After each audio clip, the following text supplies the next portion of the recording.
নিজের হাতে লাগানো কুমড়া শাক দিয়ে আজ তেলাপিয়া মাছ রান্না করব। আসসালামু আলাইকুম সুপ্রিয় দর্শক, সবাই কেমন আছেন? আশা করি আল্লাহর রহমতে সবাই অনেক অনেক ভালো আছেন। তেলাপিয়া মাছ খুব ভালো করে ধুয়ে পরিষ্কার করে এখন লবণ হলুদ দিয়ে ভেজে নিচ্ছি। আরেক চুলায় শাক দিয়ে মাছ রান্না করব, সেজন্য পেঁয়াজ কাঁচামরিচ একটু তেলে ভেজে নিচ্ছি। বাচ্চারা তেলাপিয়া মাছ ফ্রাই খেতে খুবই ভালোবাসে, ওদের জন্য 2টা মাছ ফ্রাই করে নিচ্ছি।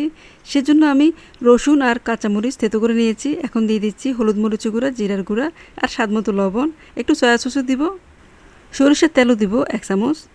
তাহলে মাছটা খুব ভালো করে ভাজা হবে আর লেগে যাবে না। এখন সব মশলা খুব ভালো করে একটু মিক্স করে নিব হাত দিয়ে, তারপর খুব ভালো করে মাছের সাথে লাগিয়ে নিতে হবে।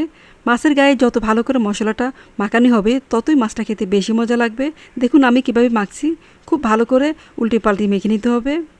খুব ভালো করে মাখা হয়ে গেলে রেস্টে রেখে দিব। এদিকে পেঁয়াজ কাঁচামরিচ খুব সুন্দর ভাজা হয়ে গেছে। এখন দিয়ে দিব হলুদ মরিচের গুঁড়া, জিরার গুঁড়া, স্বাদমতো লবণ আর দিব রসুনের পেস্ট 2 চামচ। খুব ভালো করে একটু মিশিয়ে দিয়ে দিব সামান্য পানি দিয়ে মশলাটা খুব ভালো করে কষাতে হবে। যত ভালো করে কষানো হবে ততই মজা হবে। মশলা খুব ভালো করে কষানো হয়ে গেছে। কুমড়া শাক দিয়ে মাছ দিয়ে রান্না করব, আর সবজি দিব না তা তো হয় না। এখানে আমি কাঁঠালি বিচি, পেঁপে আর আলু দিয়েছি। খুব ভালো করে নেড়েচেড়ে একটু মিশিয়ে কিছুক্ষণ কষাতে হবে।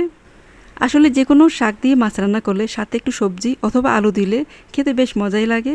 সবজিগুলো খুব ভালো করে কষানো হয়ে গেছে। এখন দিয়ে দিব কেটে ধুয়ে রাখা কুমড়ার শাকগুলো। কুমড়ার শাক দিয়ে একটু ঢাকনা দিয়ে কিছুক্ষণ কষাতে হবে। কাঁঠাল থেকে কাঁঠালি বিচি খেতে অনেক বেশি ভালো লাগে, যে কোনো কিছুর সাথে দিলেই অনেক বেশি মজা হয় তরকারিটা। খুব সুন্দর কষানো হয়ে গেছে দেখুন। এখন দিয়ে দিব ভেজে রাখা মাছগুলো। শাক থেকে এমনিতে পানি ওঠে, সেজন্য আর বেশি পানি দেওয়া লাগবে না। মাছগুলো দেওয়া হয়ে গেলে দিয়ে দিব সামান্য পানি। আসলে কাঁঠালি বিচি দিয়ে এই মাছের তরকারিটা অনেক বেশি মজা হয়েছিল। বাসার সবাই এই তরকারিটা খেয়ে অনেক অনেক খুশি হয়েছে। কাঁঠালি বিচি দিয়ে মাছ দিয়ে শাক রান্না, তো আপনারা বাসায় এভাবে বানিয়ে খেয়ে দেখতে পারেন। এখন কাঁঠালের মৌসুম, অনেক অনেক বিচি সব জায়গায় পাওয়া যায়। কাঁঠালের বিচির শুটকি, ভর্তা সব কিছুই অনেক বেশি মজা লাগে। এখন তেলাপিয়া মাছগুলো ভেজে নিচ্ছি। একটা প্যানে আগে থেকে তেল বসিয়ে রেখেছিলাম, তেল গরম হয়ে গেছে। এখন মাছগুলো দিয়ে দিলাম। এক পাশটা যখন একটু শক্ত হয়ে যাবে, একটু ভাজা হয়ে যাবে, তখন উল্টে দিতে হবে। চুলার হিট প্রথমে একটু বাড়িয়ে দিতে হবে, তারপর যখন হালকা ভাজা হয়ে যাবে তখন চুলার হিট একদম কমিয়ে রাখবো, আস্তে আস্তে ভাজবো। এক পাশটা ভাজা হয়ে গেছে, এখন উল্টে দিচ্ছি।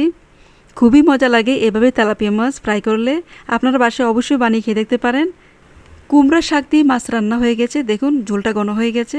এখন নামিয়ে নেব। অনেক বেশি মজা হয়েছিল কুমড়া শাক দিয়ে মাছ রান্না, বিশেষ করে কাঁঠালি বিচি দেওয়াতে অসাধারণ হয়েছিল। তেলাপিয়া মাছের দুপাশে খুব সুন্দর ভাজা হয়ে গেছে দেখুন, একদম লাল লাল হয়ে গেছে। এখন উঠিয়ে রাখবো। অনেক বেশি মজা হয়েছিল দুপুরে খাবার দাবারগুলো, আলহামদুলিল্লাহ। তো যারা কষ্ট করে আমার ভিডিওটা দেখেছেন সবাইকে অনেক অনেক ধন্যবাদ। সবাই অনেক ভালো থাকবেন। আবার দেখা হবে নতুন কোনো সুন্দর ভিডিওতে। সে পর্যন্ত সবাই অনেক ভালো থাকবেন। আল্লাহ হাফেজ। আসসালামু আলাইকুম।